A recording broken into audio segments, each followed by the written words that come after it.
Amén. Amén. Amén. Amén.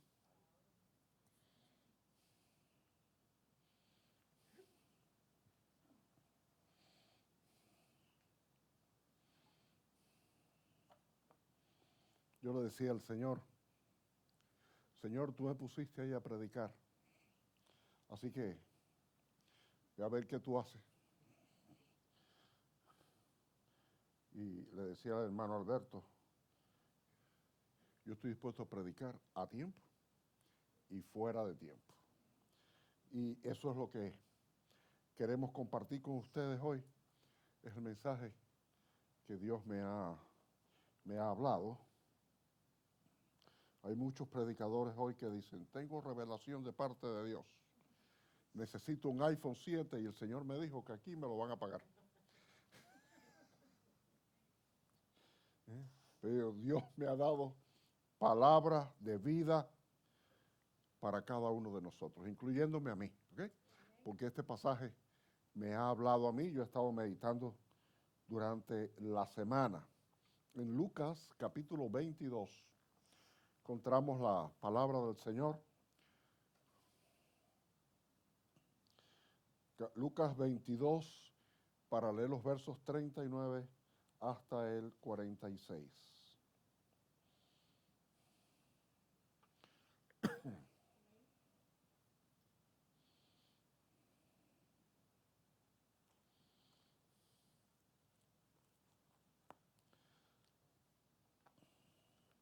...22, 39 al 46...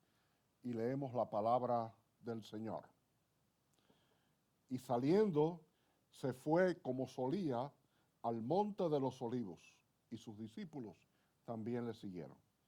Cuando llegó a aquel lugar, les dijo, orad que no entréis en tentación. Y él se apartó de ellos a distancia como de un tiro de piedra, y puesto de rodillas oró, diciendo, Padre, si quieres, pasa de mí esta copa, pero no se haga mi voluntad, sino la tuya. Y se le apareció un ángel del cielo para fortalecerle. Y estando en agonía, oraba más intensamente, y era su sudor como grandes gotas de sangre que caían hacia la tierra. Cuando se levantó de la oración y vino a sus discípulos, los halló durmiendo a causa de la tristeza. Y les dijo, ¿por qué dormís? Levantaos y orad para que no entréis en tentación. Padre, en esta hora en que hemos leído tu palabra, te rogamos que tú la confirmes en nuestro corazón. Permite que tu voz a través del Espíritu hable allí en el interior, en lo profundo de nuestro ser. En el nombre de Jesús. Amén. Se estaba acercando a la hora de la crucifixión, del drama final de aquel ministerio que Jesús había llevado en la tierra, el Hijo de Dios como un ser humano. Dentro de unas horas todo se iba a desencadenar. Y frente a la crisis se arrodilló a orar. Mateo dice, se postró con su rostro en tierra. Lucas menciona que se arrodilló. Pero nos ha dejado una lección de lo que aconteció en aquella noche. Una lección para nuestras vidas.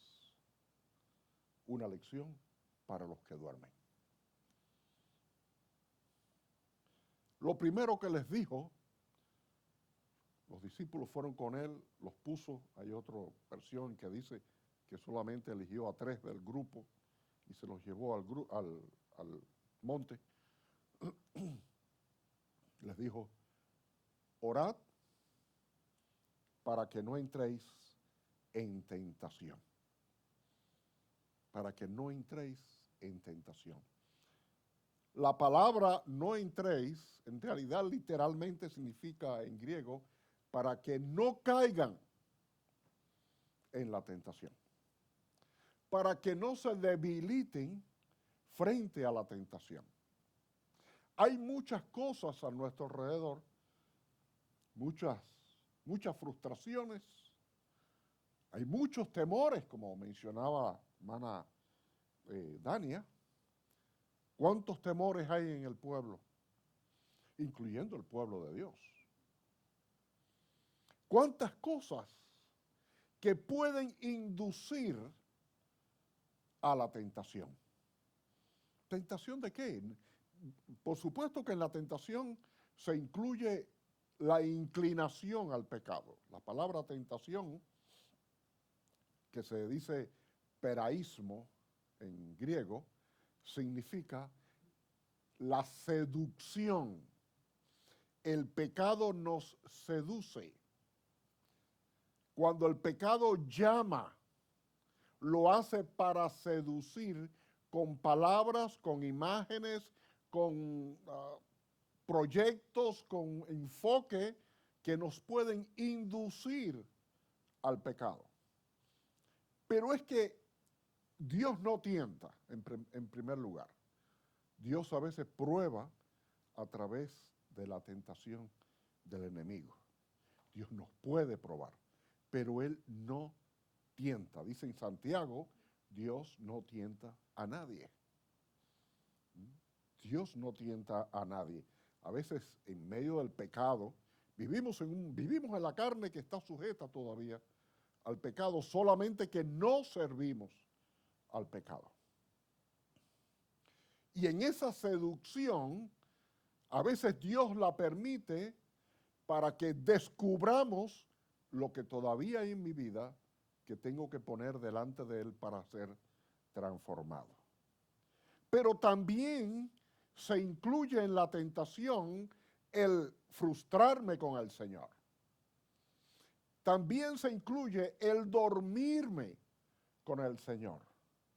¿Qué tentación? ¿Cuántas veces habremos sentido la tentación de cuando lloro por las cosas y clamo a Dios y no veo respuesta y me puedo sentir tentado a dormir? Aquí le llama dormir.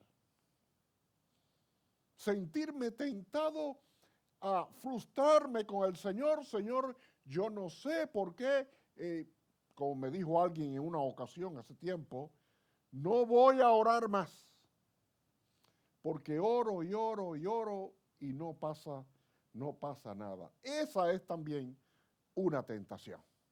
La tentación de ser seducido por el canto de sirena, de apartarme de lo que me da fortaleza, de apartarme de lo que realmente me da sentido en la vida.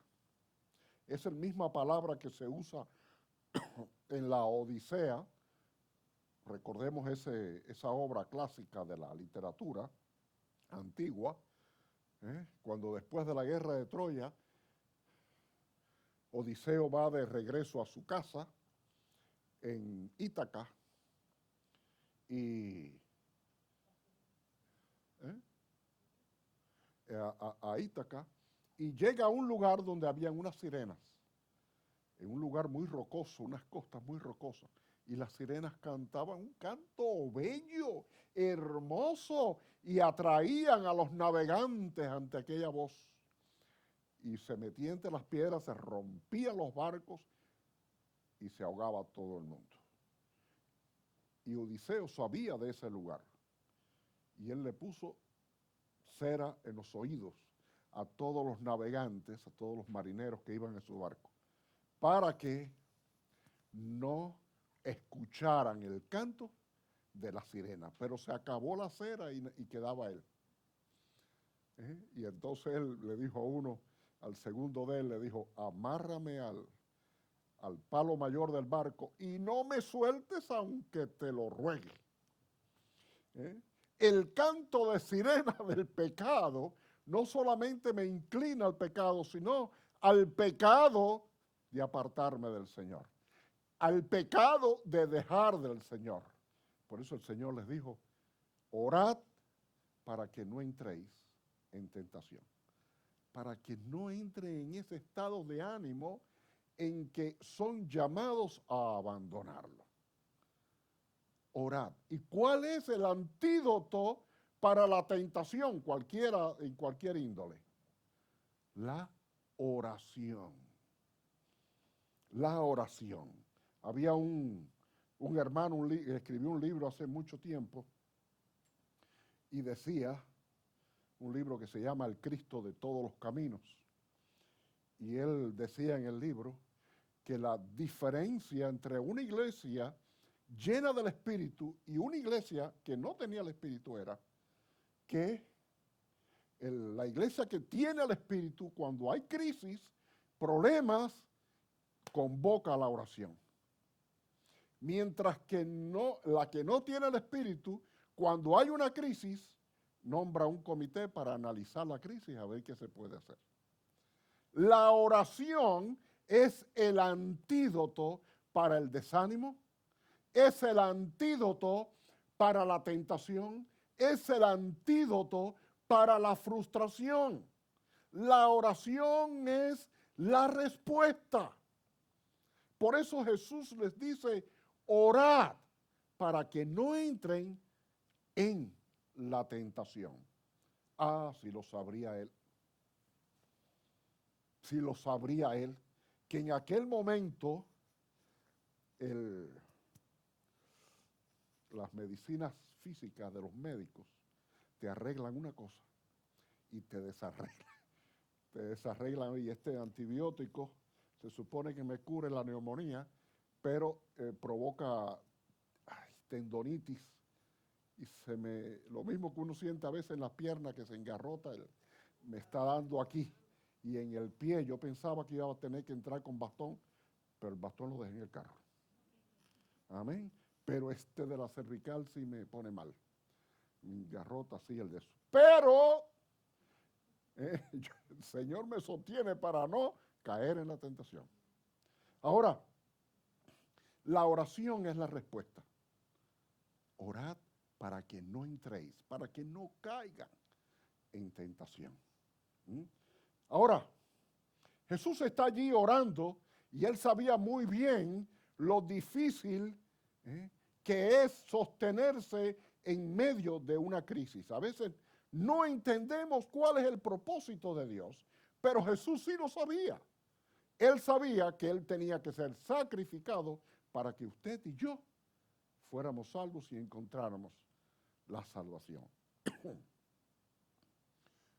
Así que la palabra de Dios a través de Cristo era: oren para que no entren en tentación. Ahora Jesús comienza a orar y le dice: Padre, si quieres, pasa esta copa. Ahora en la Biblia la copa tiene varios símbolos dependiendo del contexto. Uno es la ira de Dios.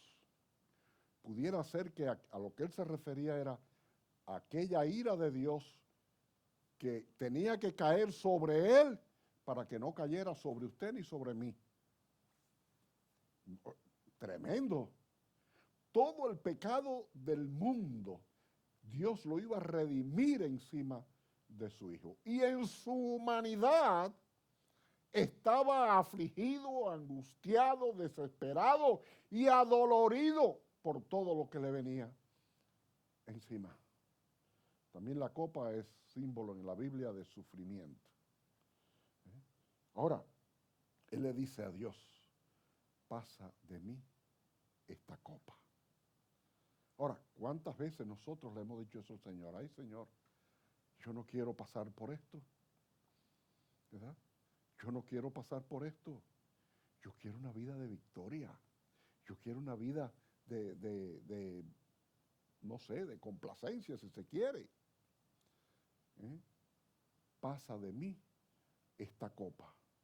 Ahora, esta copa del sufrimiento que Jesús tenía que tomar y que él sabía que tenía que hacerlo. Dios no le podía librar de aquel momento, porque estaba aquello estaba precisamente en su propósito divino y eterno. Porque el propósito de Dios nosotros no lo entendemos, no lo comprendemos. Y eso es lo que nos puede hacer propicios, sensibles a ser tentados a abandonar el viaje. Por eso hay que orar aún en medio de la crisis. Ahora Jesús dice, pero no se haga mi voluntad, sino la tuya. Él sabía cuál era la voluntad del Padre. Él la sabía, era parte de esa voluntad. Pasa de mí esta copa, pero no se haga mi voluntad, sino la tuya. Qué bueno es en algún momento cuando no entiendo por qué Dios no me quita una prueba de encima, por qué Dios no me libra de una enfermedad o de un problema o de una dificultad. Poder decirle, Señor, pero que se haga como tú quieras.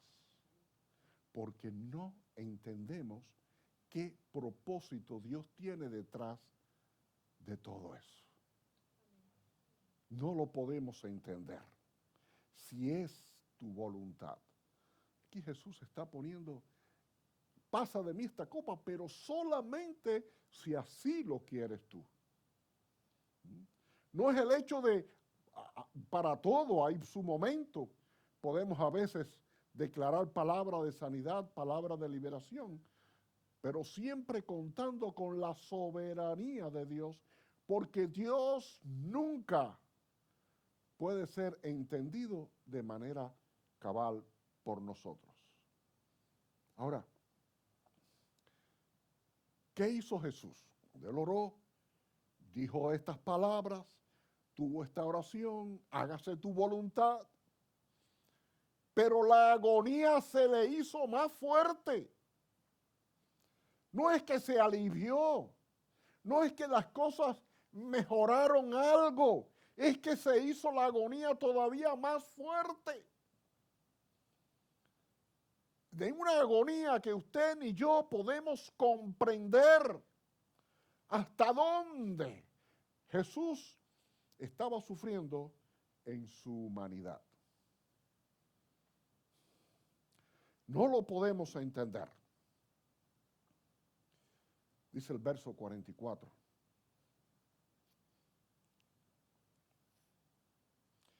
Y estando en agonía, oraba más intensamente. Más intensamente. Entre más agonía sentía, con mayor fervor Jesús oraba. Jesús clamaba por aquello. Si era la voluntad de Dios. Pero la oración, entre más sea, digamos, decirlo de alguna manera popular, entre más se aprieta el zapato, debemos orar con mayor intensidad. ¿Por qué? Porque la oración es el antídoto contra la tentación. Dice el apóstol Pablo, decía en Efesios 6:18, orad con toda oración y súplica en el Espíritu. Con toda oración y súplica en el Espíritu. Porque si por la voluntad de Dios no se me aparta mi aflicción, yo debo confiar en que Dios tiene un propósito, aunque yo no lo entienda. Alguien me dijo hace tiempo, yo no entiendo qué se trae Dios. Y yo le dije, no te preocupes, que Dios sí se entiende. Dios sí se entiende a sí mismo. Él tiene un propósito que no podemos entender. Pero la respuesta está en oración y súplica en el Espíritu. Dice que oraba más intensamente. Más intensamente. Me viene a la mente ese pasaje donde un ciego estaba a la orilla del camino y oyó que Jesús iba a pasar y empezó a dar gritos. ¿Recuerdan ese pasaje? Señor, hijo de David, ten misericordia de mí. Lo mandaron a callar. Pero ahí usted mandar a callar a alguien que ve que en ese momento tenía la solución con fe, creía que estaba en sus manos. La oportunidad le estaba pasando por delante. Y dice que entre más le decían que se callara, más gritos daba. Jesús, hijo de David, ten misericordia de mí. Ay, Señor, ten misericordia de mí.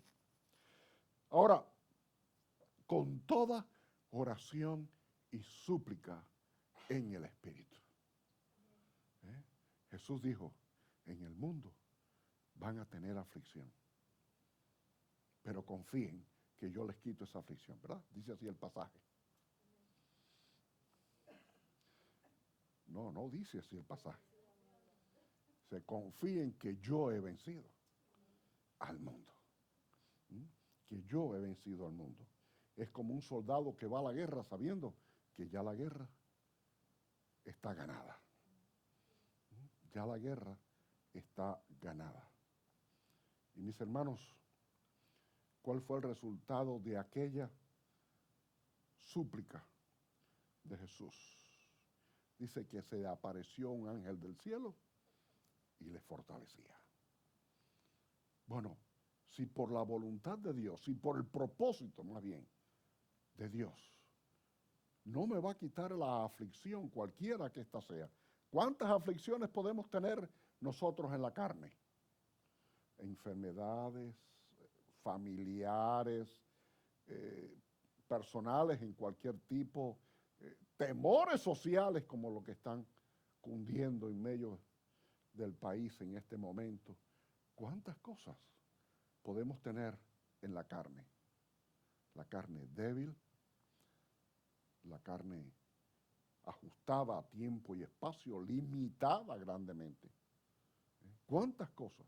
Si Dios parece que no me va a responder, porque es su propósito, porque no es el tiempo, porque también ocurre que alguien decía, este hermano que escribió este libro que yo me mencionaba al principio, decía que Dios tiene 3 respuestas cuando oramos a Él. Una era sí, la otra era no, y la otra era todavía no. Hay 3 respuestas. Y cuando vamos en oración, creyendo que Dios sí puede, pero Él va a hacer su voluntad, según su propósito, que no podemos entender. Dice que le mandó un ángel para fortalecerle. No lo podía librar de aquella hora, porque si no, usted y yo estábamos condenados a la eternidad sin Dios. No lo podía librar. ¿Y qué hizo? Le mandó un ángel para que le fortaleciera. Los ángeles de Dios que nos fortalecen. A veces toman caracteres, usa a personas para en algún asunto, pero qué bueno es saber que Dios envía un ángel para fortalecernos en medio de la angustia. Y él comprendía, Jesús ya lo había vivido. Cuando estaba en el desierto preparándose para el ministerio, y Satanás lo tentó de frente, dice que un ángel venía y le servía. No es que le servía comida y de eso, sino que para sostenerle en su propósito del ministerio que él tenía que cumplir. Elías se había tirado a morir debajo de un árbol. ¿Cuántas veces nosotros mismos podemos decir que se acabe el mundo ya? Elías estaba tirado debajo del árbol y le dijo a Dios, mira, ya quítame la vida, se acabó. Estoy cansado de lucha y lucha y lucha y no veo resultados, quítame la vida. Y dice que Dios le envió un ángel. Y el ángel ahí sí le puso comida, porque estaba sin comer, le dio comida y le dijo, levántate que largo camino te queda por delante. come y bebe, que largo camino te resta. Dios envía a su ángel. Si no me puede responder la oración en ese momento, o si no lo va a responder del todo, pero Él no nos deja desamparados. Él envía a su ángel para sostenerme, para consolarme, para fortalecerme. Dice que aquel ángel vino y le fortaleció. El profeta Daniel también le pasó algo. Cayó a tierra ante la visión tan imponente aquella y dice que un ángel llegó y le tocó y lo hizo estar de pie. Así que eso hace Dios. Si no me da la respuesta que yo quiero, pero envía a su ángel para darme el consuelo, para darme fortaleza, para sostenerme sobre mis pies. Jesús estaba en la agonía de su naturaleza humana. Pues Jesús es verdadero hombre y verdadero Dios. Verdadero hombre y verdadero Dios. En todos sus milagros, en todas sus acciones, demostró que era el Hijo de Dios. Hacía milagros imposibles, milagros grandiosos, porque era Dios obrando, pero también era hombre. Y dice, creo que es en Santiago, que dice que fue sujeto en todo lo que nosotros pasamos, menos en el pecado. Así que estamos con falta de aire, Jesús sabe lo que es eso, en su naturaleza humana. ¿Nos duele algo? Jesús sabe lo que es. Nos duelen, no sé, los hijos, nos duele el mañana. Jesús sabe lo que es eso. Él nos entiende. Y él decía, vuestro Padre Celestial sabe. Aleluya. Qué Señor más hermoso, más lindo, más maravilloso tenemos. Dice en Hebreos 5:7 que Jesús fue escuchado. Cuando yo leí este pasaje por primera vez dije, ¿cómo que escuchado? Si no le libraron de lo que venía sobre él. ¿Por qué la palabra dice que le libró? De acuerdo a su fe y a su clamor. Porque Dios sí le envió un ángel para fortalecerle y fortalecerle. Sí, estaba angustiado por el sacrificio, pero fue sostenido. Hay otro pasaje aquí en Lucas donde dice, y afirmó su rostro para ir a Jerusalén. Porque él sabía. Nosotros no sabemos lo que nos va a pasar mañana, pero él sí sabía lo que venía mañana. Dice, afirmó su rostro para ir a Jerusalén. Mis hermanos, lo más importante de esto es saber que Dios sí escucha. Y nuestra habilidad o nuestra arma, nuestro método, nuestro medio de pasar a través de la crisis es la oración. A veces cuando hemos estado en agonía, no sé, como yo decía, y tantas cosas por las cuales podemos estar agonizando en diferentes ocasiones, ¿no? Pero podemos estar agonizando por un hijo y se nos sale el alma por ese hijo. Pero dice aquí, no dejar de orar. Sé que oraba más intensamente para no caer en la tentación de abandonar el viaje. No caer en la tentación de dejarlo todo. Porque ¿cómo voy a dejar de orar? ¿Cómo voy a dejar de orar al Dios poderoso si es lo único que tengo para clamar a Él? Aleluya. Es lo único que me queda, no tengo más recursos. Tengo que perseverar en esa oración. Dios es lo único que tengo. Es como un náufrago en el medio del mar sosteniéndose en una tabla para no hundirse. Y pasan los días y no ve barco. ¿Cómo va a abandonar la tabla si es lo único que lo sostiene? ¿Cómo vamos a abandonar el clamor y la oración si Dios es lo único que tengo en todo el universo para clamar a Él? Si es tu voluntad, pasa de mí esta copa. Y le fue enviado un ángel para fortalecerle en esa confianza de que Dios nos va a sostener. Termina este pasaje que leíamos. Dice que Jesús se levantó, porque ya él sabía que venían por él, y se encontró a los discípulos durmiendo. Dice que era tanta la tristeza que ellos sentían que se durmieron. Qué fácil es dormirse en medio de la aflicción, de la presión, de la preocupación, del temor.